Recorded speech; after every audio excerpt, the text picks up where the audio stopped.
Student अस्सलाम वालेकुम। आज हमारी क्लास जो है ये क्लास 10th है और हम सोशल साइंस पढ़ रहे हैं। इसका पार्ट पॉलिटिकल साइंस है। आज का हमारा लेसन जो है और ये पावर शेयरिंग है। इसमें से आज का टॉपिक हम जो पढ़ रहे हैं ये पढ़ रहे हैं फॉर्म्स ऑफ पावर शेयरिंग। यानी आज हमने सीखना है कि पावर शेयरिंग की जो फॉर्म्स हैं वो क्या होते हैं, कौन कौन सी काइंड ऑफ गवर्नमेंट होती है, पावर जो हैं वो किन के दरमियान शेयर किए जाते हैं ताकि डेमोक्रेसी के अंदर गवर्नमेंट को ठीक तरीके से चलाया जाए।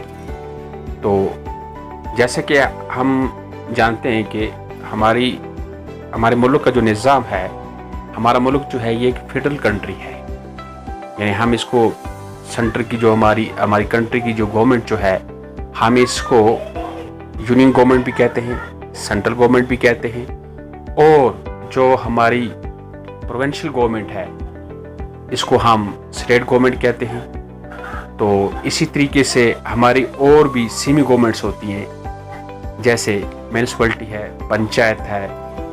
तो पावर शेयरिंग का मकसद जो होता है कि पावर जो है वो शेयर किए जाते हैं among the different organs of government, यानी between the central government and state government. इसी तरह से ये पावर शेयरिंग जो है, अब इसके जो फॉर्म्स है वो क्या है। For example,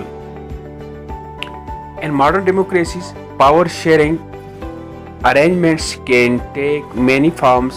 Let us look at some of the most common arrangements that we have or well come across. Number 1, power sharing power is shared among different organs of government such as the legislature, executive and judiciary. और ये power जो हैं, जैसे कि forms of government हम पढ़ रहे हैं, तो यहाँ मॉडर्न डेमोक्रेसी में नंबर हम 1 पे ये देखते हैं कि पावर जो हैं ये अमॉन्ग डिफरेंट ऑर्गन्स में डिस्ट्रीब्यूट किए जाते हैं, जैसे लेजिस्लेचर है, एग्जीक्यूटिव है और जुडिशरी है। Let us call this horizontal distribution of power because it allows different organs और government placed at the same level to exercise different powers. Such a separation ensures that none of the organs can exercise unlimited power. Each organ checks the others. This results in a balance of power among various institutions. Last year, we studied that in a democracy, even though ministers and government officials exercise power, they are responsible to the parliament or state assemblies. Similarly, although judges are appointed, तो इसमें हम ये देखते हैं जैसा कि हमारा parliament जो है, पार्लियामेंट के अंदर जो कामकाज किए जाते हैं, इनको हमारे जो मिनिस्टर्स हैं और गवर्नमेंट के जो ऑफिशियल्स हैं ये क्या करते हैं, लुक आफ्टर करते हैं। इसी तरीके से हम ये देखते हैं कि हमारी एग्जीक्यूटिव जो है, हमारी जुडिशरी जो है, हमारी लेजिस्लेचर जो है, इन सब के दरमियान आप अपने पावर जो हैं वो शेयर होते हैं और ये अपना निज़ाम जो है उसी तरीके से चलाते हैं। सिमिलरली, जैसे कि जजेस जो हैं appointed by the executive, they can check the functioning of executive और laws made by the legislature. और जज जो हैं वो ये भी देखते हैं कि लेजिस्लेचर जो है वो कौन सा कानून पास करती है और इस कानून को किस हद तक इम्प्लीमेंट किया जाता है। या जुडिशरी हमारी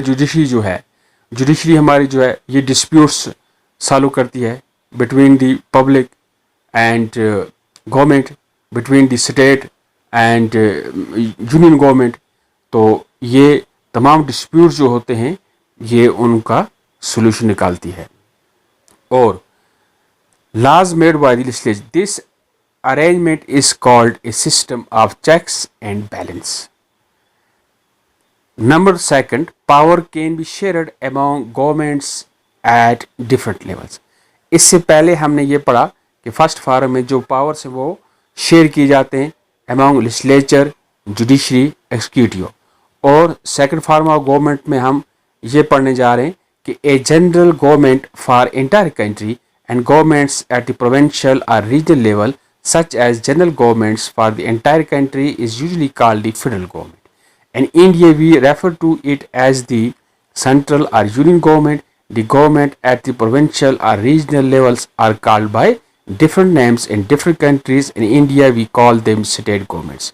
This system is not followed in all countries. There are many countries where there are no provincial or state governments, but in those countries like ours where there are different levels of government, the constitution clearly lays down the powers of the different levels of government. This is what they did in the Belgium but was refused in Sri Lanka. This is called the federal division of power.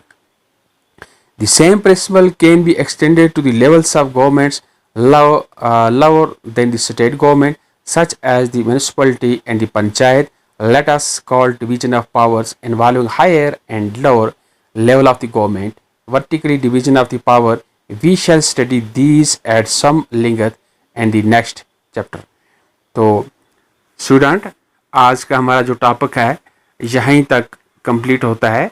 तो इसका next वाला हम कल पढ़ेंगे।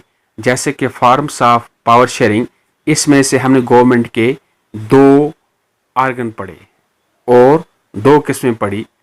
तो तीसरी किस्म जो है वो हम कल पढ़ेंगे।